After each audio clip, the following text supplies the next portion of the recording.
So, we need to download NodeJS. What is NodeJS? If we search it, this is what comes up. It's similar to JavaScript, but it's an open source cross-platform JavaScript runtime environment that executes JavaScript code outside of a web browser. So basically what that means is JavaScript code like this. It's similar to JavaScript code, however it's not executed inside the browser. So in Chrome's V8 engine it will be different.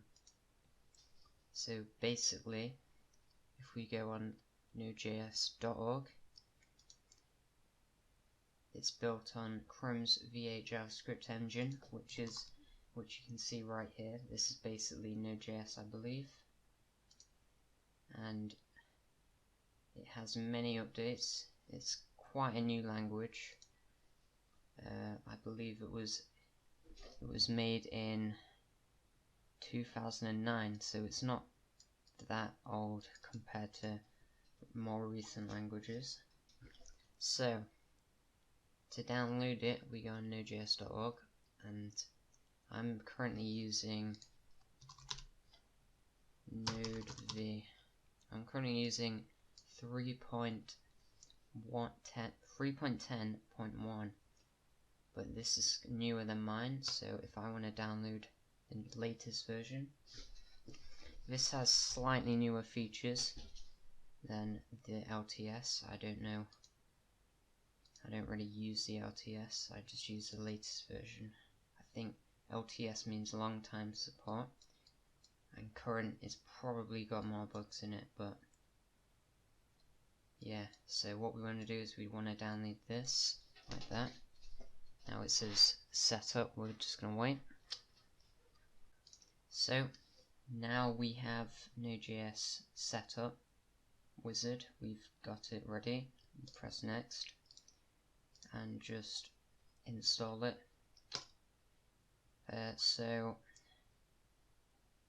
we're going to need this and npm, Node Package Manager. We'll need that for downloading packages we'll be using, for example discord.js, the main one, and some various other packages we'll need.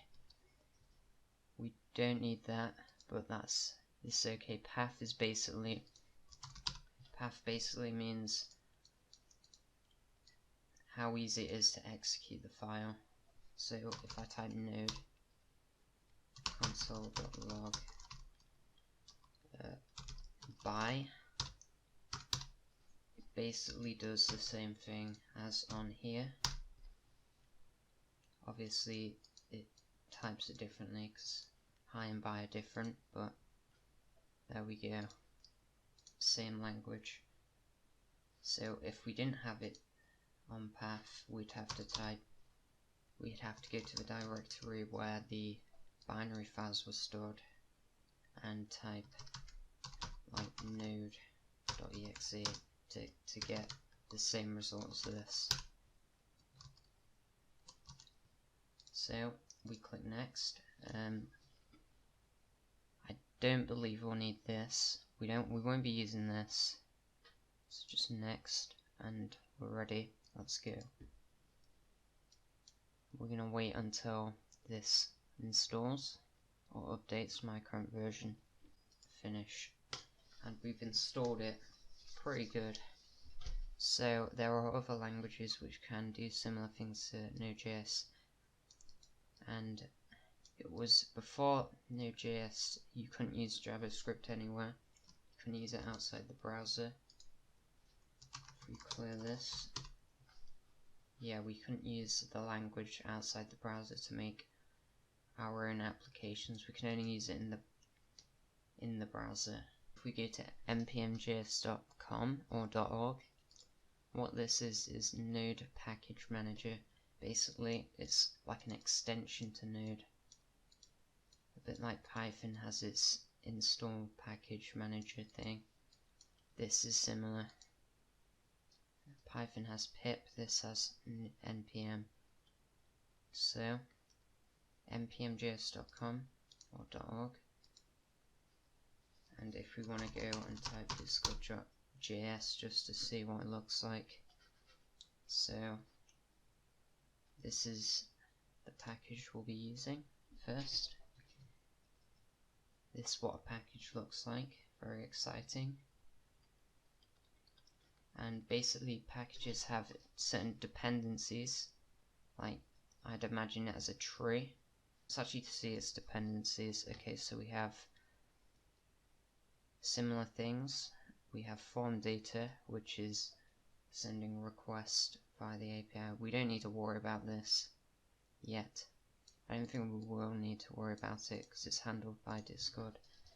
So we'll learn about the npm command line interface, or CLI, which is used to install the package. This is what we type in to the command line to install this package into our project, but we'll learn about that soon. So I'll get rid of this.